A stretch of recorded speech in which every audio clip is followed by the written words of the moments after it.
professor Rodolfo Hartmann. Rodolfo é juiz federal, tem aqui um livro sobre o novo processo civil e veio conversar com a gente sobre algumas questões do processo civil, não sobre o livro todo. Bem-vindo, Rodolfo, é um prazer ter você aqui com a gente. Bem-vindo ao Justo Eu, Rodolfo, é um prazer ter você aqui. Muitas pessoas nos perguntam como é que faz para dar início à ação de alimentos, né, e começar a receber os alimentos para os filhos menores. Você poderia dar um panorama para a gente disso? Inicialmente agradeço e o convite que foi feito, vocês do Justo Eu, ela, tudo. O nosso Código de Processo Civil, ele foi aprovado em 2015, entrou em vigor um ano depois. Ele tem uma preocupação especial com essa questão relativa à família. Nós temos um procedimento especial novo chamado Ações de Família, que se destina a uma série de situações, como, por exemplo, divórcio, guarda de filhos, e, ao mesmo tempo, o CPC, o Código de Processo Civil, ele também fala na execução de alimentos. E ainda permanece uma outra lei de alimentos. A primeira ideia principal, que é um dos nortes desse novo Código de Processo Civil, que nós, juízes, os advogados, eles acabam observando e que tem a sequência de cada ato dentro do processo, o primeiro ponto é ressaltar a importância da mediação e da conciliação. As próprias ações de família, elas prevêem uma audiência com outros profissionais, inclusive, da área, e essa audiência pode ser fragmentada quantas vezes forem necessárias, buscando uma solução consensual. Eu sei que tem uma dificuldade muito grande em criar uma lei uniforme em todo o Brasil, porque nós temos um perfil de litigante que às vezes tem resistência com a ideia da conciliação. Por exemplo, uma fazenda pública, grandes empresas, dependendo do perfil. Mas em áreas envolvendo questões de família, a conciliação e a mediação são super importantes. A melhor coisa realmente é que a família tentasse definir esse tema tão delicado, que esse diálogo evitasse chegar ao judiciário. Que é um tema realmente muito sensível. Tem um tipo de processo que corre em segredo de justiça. Mas, objetivamente falando, não sendo possível a solução negociada, o ideal é que a parte que queira pedir os alimentos procure uma assessoria jurídica por um advogado ou que vá na defensoria pública, caso não tenha necessidade de pagar um advogado privado. Nós teremos um processo que se chama Ação de Alimentos. É um processo que busca mostrar prova que existe uma dependência econômica, que há uma possibilidade do devedor pagar os alimentos.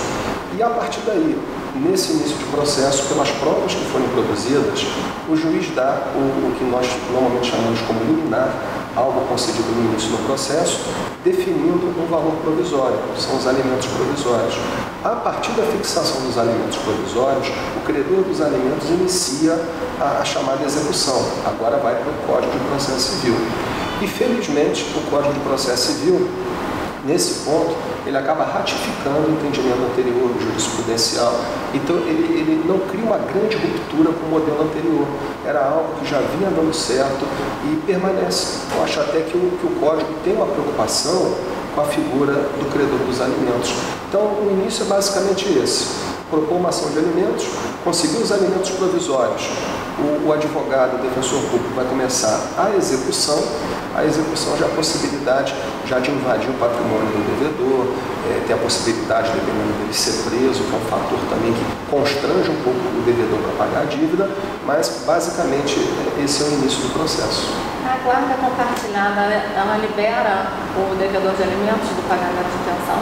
A guarda, então, ela também está no CPC como um procedimento de ações de família, e o ideal seria ótimo, né, se pudesse ter uma guarda compartilhada, ajustada entre o pai, entre a mãe, porque isso, mesmo que haja um fim da união, ainda assim permanecem como pai, permanecem como mãe, vão participar da vida da criança. E essa guarda compartilhada, sim, ela pode ser pactuada, ela pode ser levada ao judiciário para efeitos de homologação daquilo que as partes já ajustaram, ou às vezes acontece há um litígio inicialmente e acaba o consenso ocorrendo durante o processo. Às vezes por iniciativa do juiz, do conciliador, eu posso falar até no meu tempo de dificuldade. Já atendi muitas vezes, ele trabalhava no escritório modelo com um outro estudante, e nós tínhamos que fazer aquele primeiro atendimento.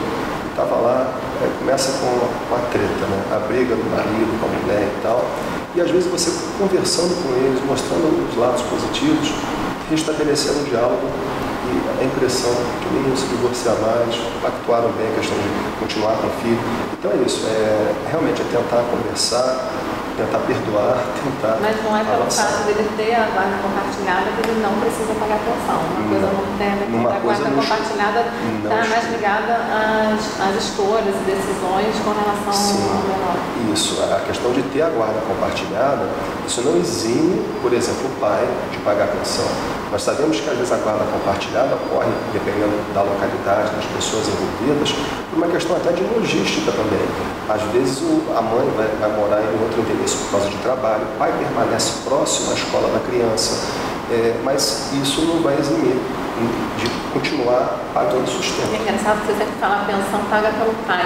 Tem alguns casos, eu sou da aula das feministas, né, que a mulher paga a pensão.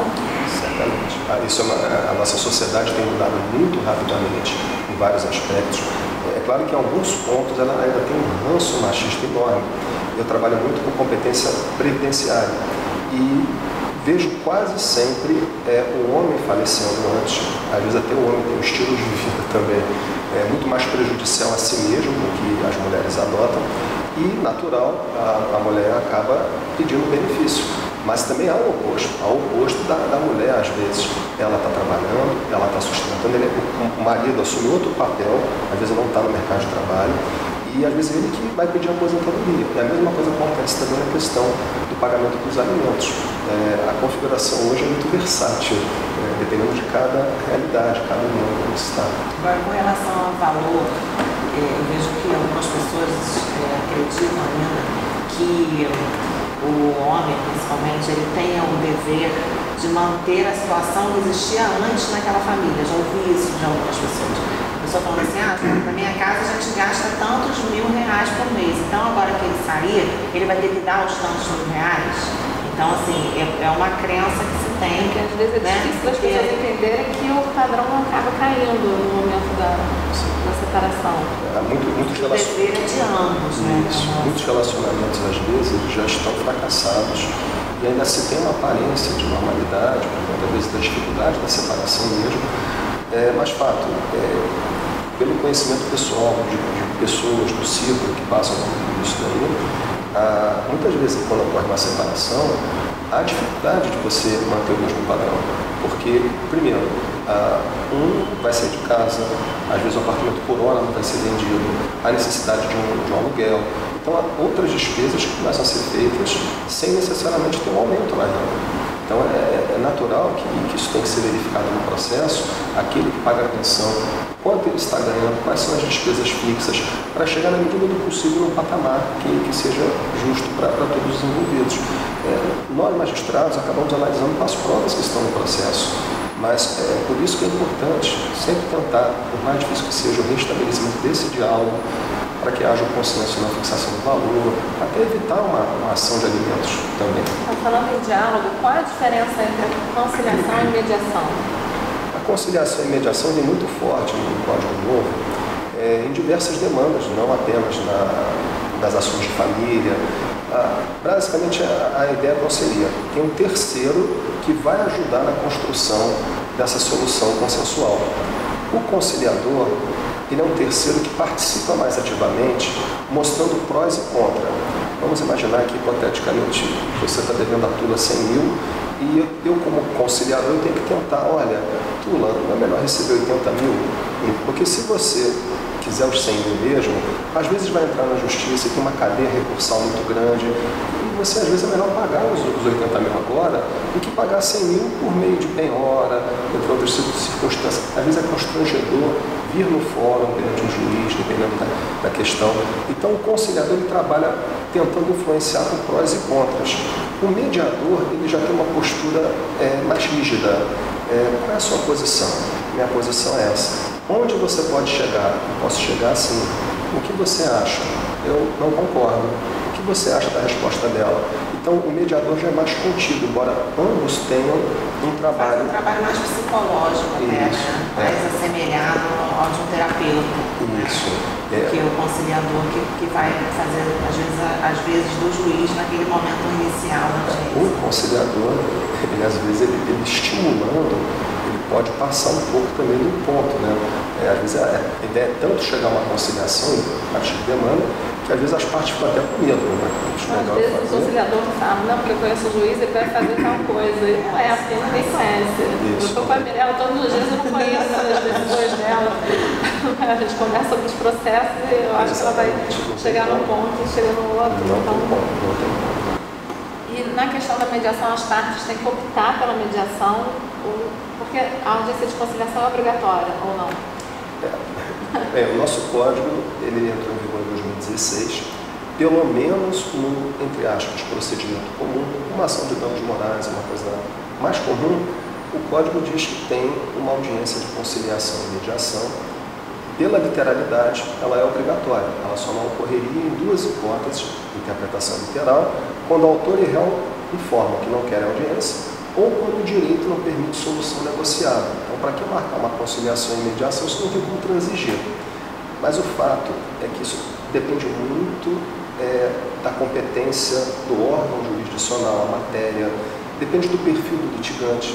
Então, no dia a dia, tem outros argumentos que estão justificando não designar uma audiência dessas. Dou o meu exemplo pessoal, eu ligo mais na área federal, União, INSS. A União, em 2016, mandou um ofício, eu coloquei em rede social, Instagram, Facebook, eu botei lá. Ela colocou nesses termos: a União informa que não vai comparecer a nenhuma audiência de conciliação fixada por esse juízo. Não adianta um código novo, não adianta querer mudar a cultura da conciliação e mediação, não adianta ter lei dizendo que a Fazenda Pública pode fazer acordo se existe uma resistência histórica. Às vezes, alguns procuradores podem ter até receio de serem mal interpretados, porque estão fazendo uma proposta, isso pode ser interpretado, que estão em conluio com uma outra parte. Enfim, tem acontecido conciliação e mediação, mas o fato não numa quantidade como se esperava de alguns litigantes. E basicamente é isso. O código diz que é uma audiência obrigatória, mas como tem gerado muita interpretação, é muito de cada juiz. Eu, como juiz, se a parte informasse, quero a mediação, não aceitaria. Eu quero a conciliação, não aceitaria. Às vezes a própria mediação, você marca a mediação e a parte não comparece. Como ela depende absolutamente da vontade da parte, autonomia da vontade. E o código não prevê nenhuma consequência para a parte faltar a mediação, então a pessoa simplesmente não vai. O CPC ele não prevê assim, uma condução coercitiva.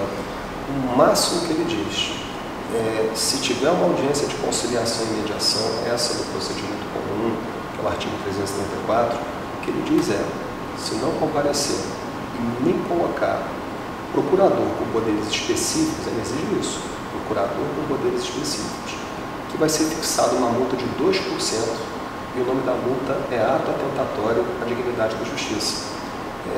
Enfim. Artigo 319, esse artigo, do ato atentatório, tem um monte de multa no CPC, um monte.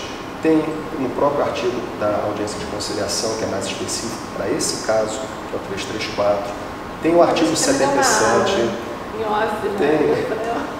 monte. Você conhece o novo CPC, me passa aqui tudo que é multa de ato atentatório para aplicar nos meus procedimentos. Não, o ato atentatório ele é muito bom.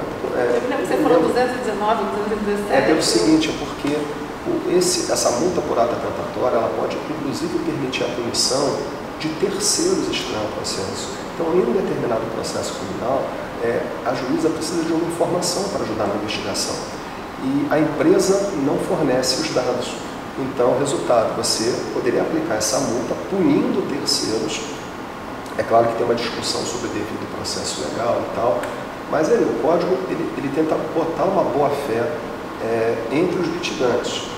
E a gente sabe que isso é difícil. Toda vez que eu sou mais rigoroso, fixo uma multa, aí daqui a pouco vem uma arguição de suspeição. Quem quer protelar, continua protelando. Vai arguir que eu sou suspeito. Já respondi isso. Sou suspeito por quê? Porque todas as decisões do senhor são desfavoráveis ao meu cliente. Isso não tem nada a ver com nada, né? Mas enfim, Estamos aqui para tentar resolver os problemas da nossa função. Não, vamos falar do jogo.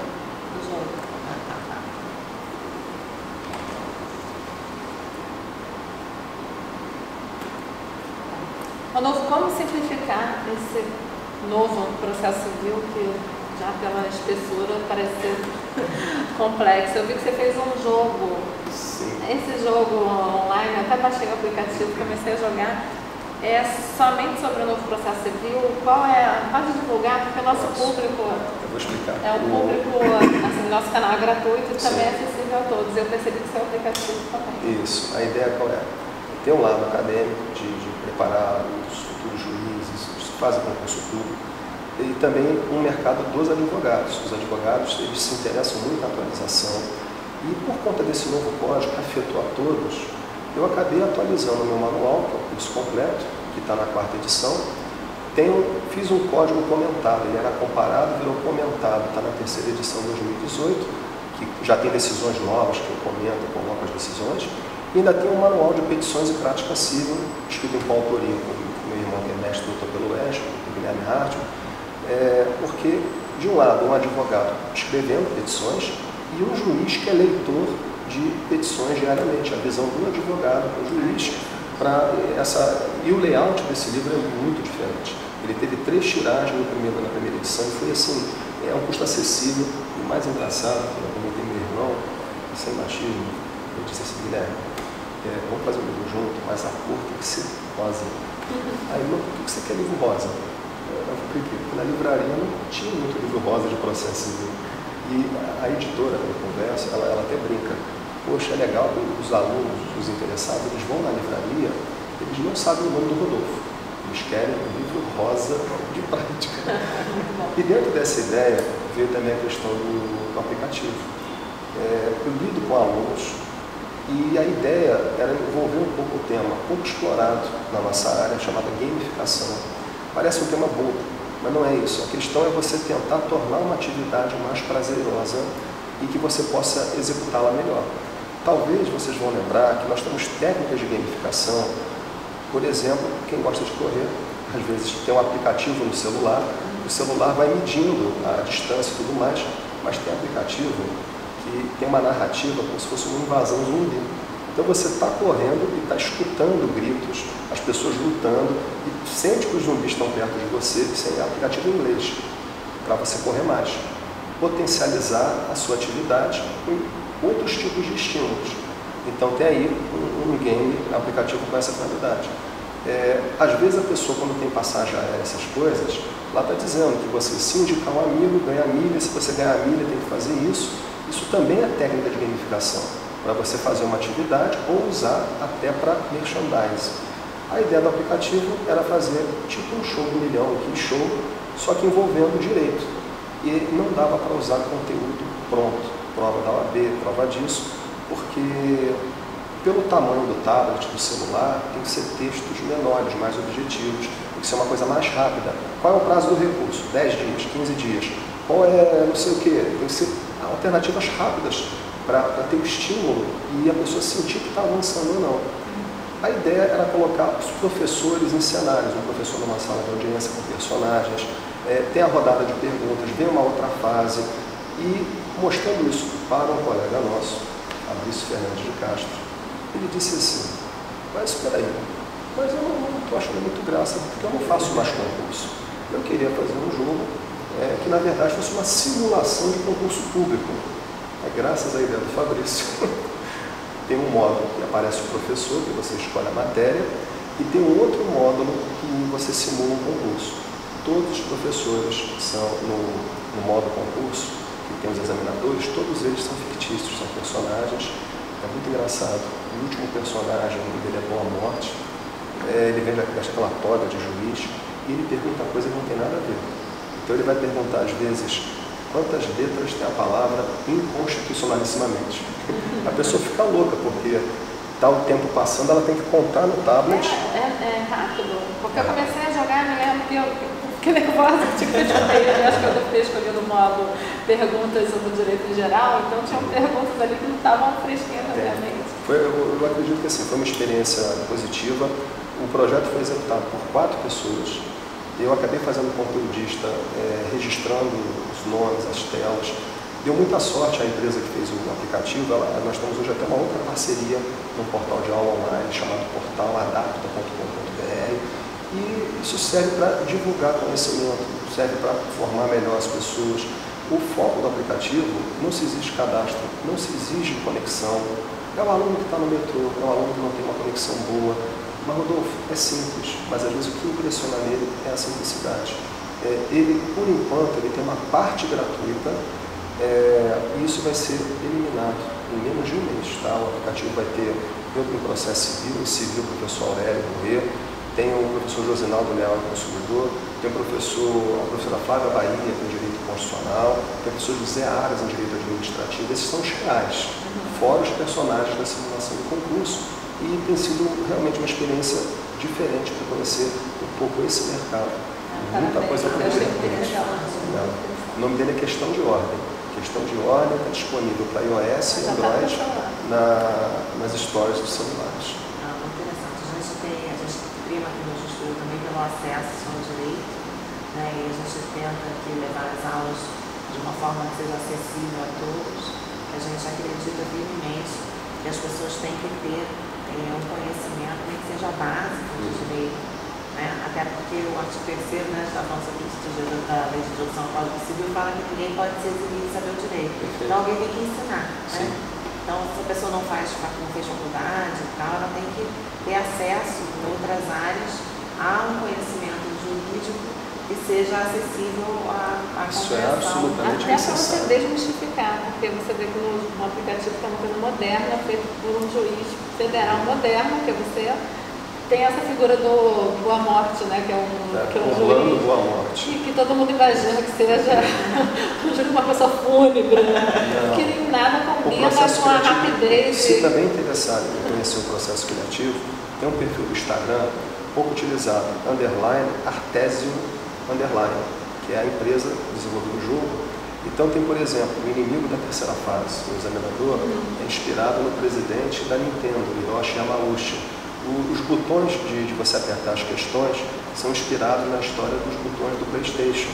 Tem toda uma história de quem é apaixonado por jogos eletrônicos, você pegar algumas inspirações que ficam escritas ali. A pessoa mais atenta, ela começa a perceber, nossa, o cenário da fase espacial, quando tem o modo X, isso foi inspirado em tal design. Então isso tem muito, é uma brincadeira com o próprio usuário que gosta disso também. Então você vê isso, né, que os juízes são pessoas modernas.